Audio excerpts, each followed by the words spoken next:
Thank you for watching. In today's video, we're going to bullet point the interview that Baronar from AxiChat did with Corey from Pegaxy. I think this was an amazing interview that Baronar did, full of information about Pegaxy. If you like these videos, please hit the subscribe button down below. It really helps the channel grow. As always, this is not financial advice. I'm a guy in my basement watching two other guys talk about digital horses. So chill out, do your own research before you ape in, you savage. If you don't know about Pegaxy, the Vigorous token, the PGX token, and the cost of Pegas has gone wild. Viz is at 20 cents right now. It hit a peak of about 25 cents or so. And I want to hop right into it. Baronar, if you don't know about Baronar and AxiChat, you absolutely need to take a look into both Baronar and Enjoy.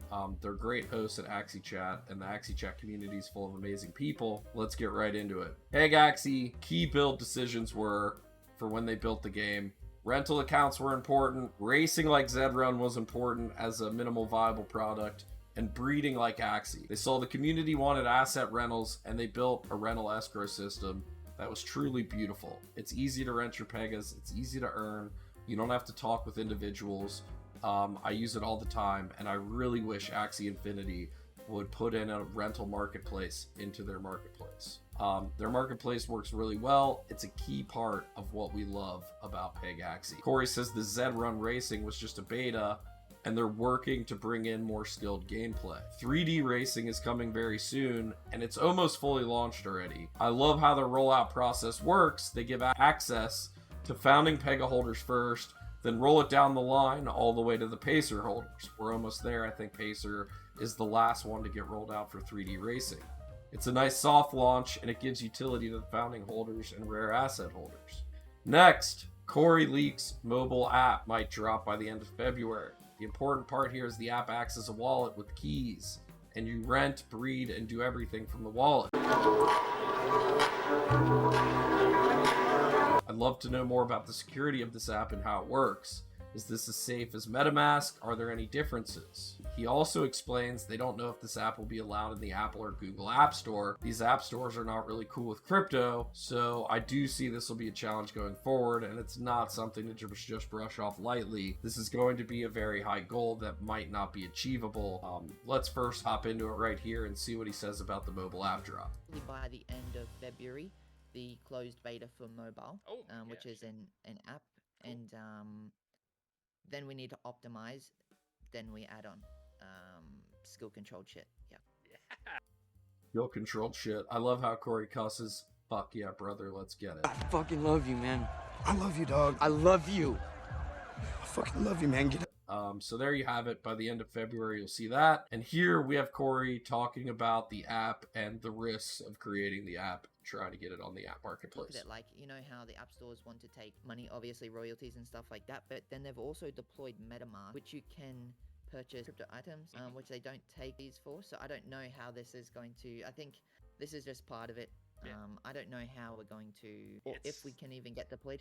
Amazing stuff. Yeah, and that's a big point. They don't even know if they can get deployed, but I like they're shooting for it. High goals, kind of the like, it's better to ask for forgiveness than to ask for permission, and I really think that's a good point. Corey then explains they're hiring as many people as they can. They're currently a team of like 60 people. Finding good help's hard. He straight up says it's a challenge competing with Sky Mavis and other teams building.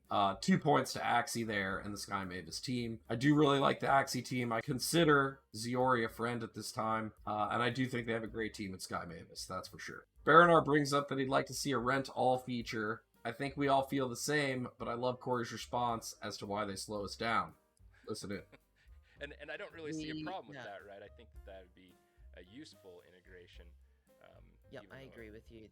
It's an interesting situation when you look at that, I'll be honest, and I don't think many games will admit this, but it's actually in our best interest right now to make you guys who are building your guilds have some friction points, because we made this shit too easy. Slow us down. To run now that we made the escrow system. So, you know, people get mad that you can't mass breed, or that,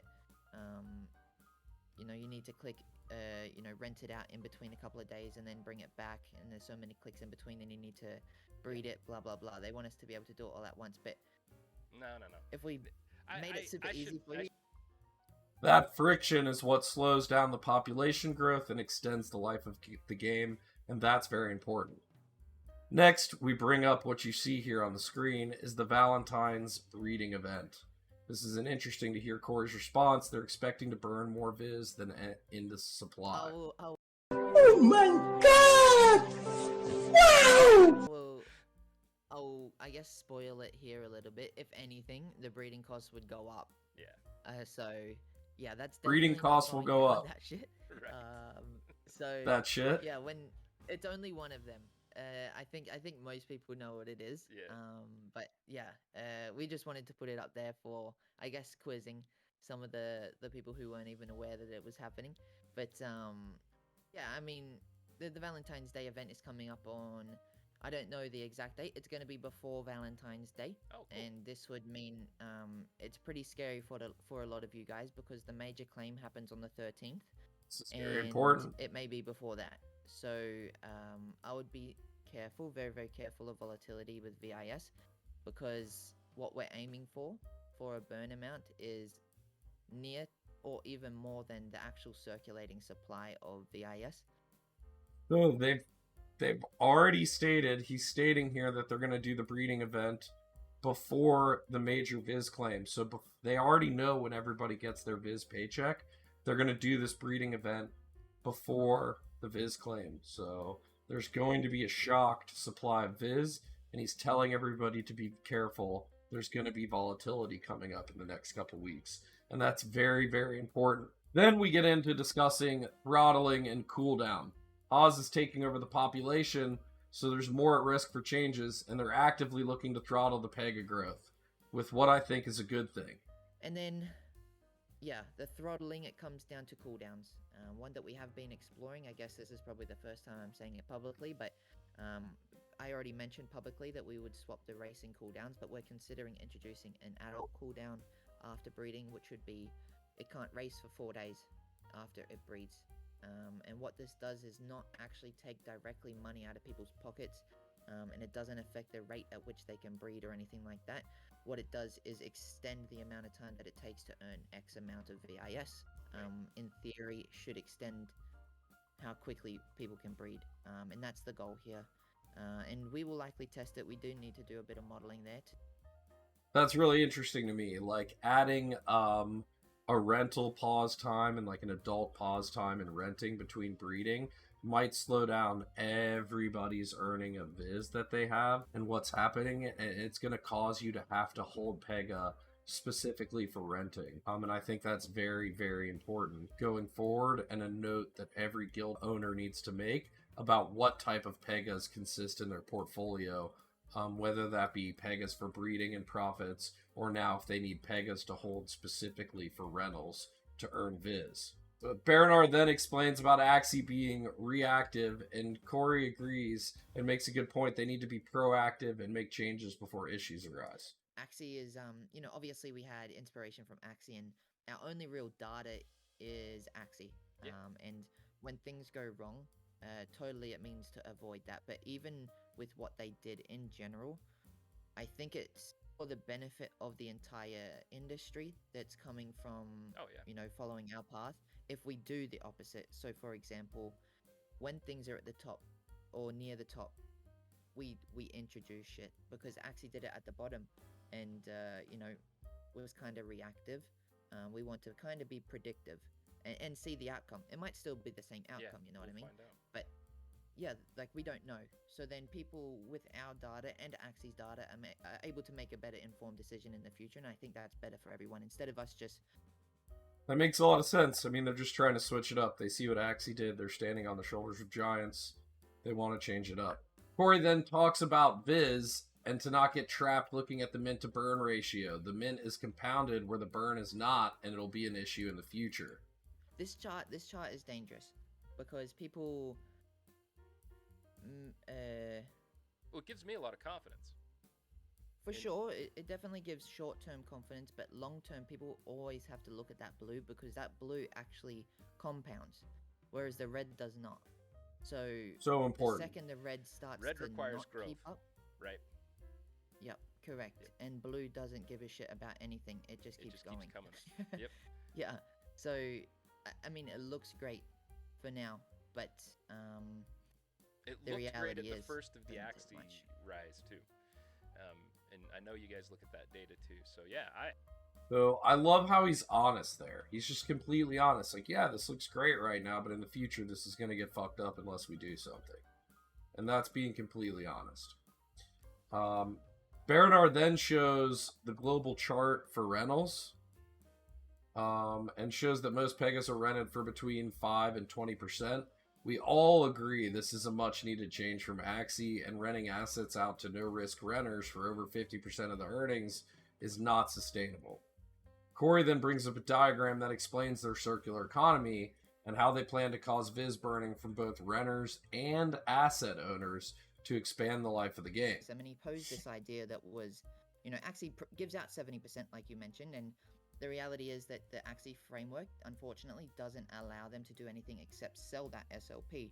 So even if we had that same framework, the thinking behind it was, if we flip it and only 30%, for example, is getting sold, does that reduce the selling pressure by over 50%? And does that mean the lifespan of the game is doubled? That's an interesting question that we have to ask, and you can only test that by setting it live. So the flow that you guys see here in front of us, if we look at it at the top, I love well, this essentially flow. in the middle, when a new owner wants to come in, a new player, they're going to buy 2 Pega. They need to buy PGX to breed. They need to buy VIS to breed. They go up to breed 2 Pega. A new Pega is born. What they do is rent that to a scholar at the new 70-30 split. 70% going to the owner, Right here. 30% or less. I think the global average is about 20% at the moment. So let's say 20%.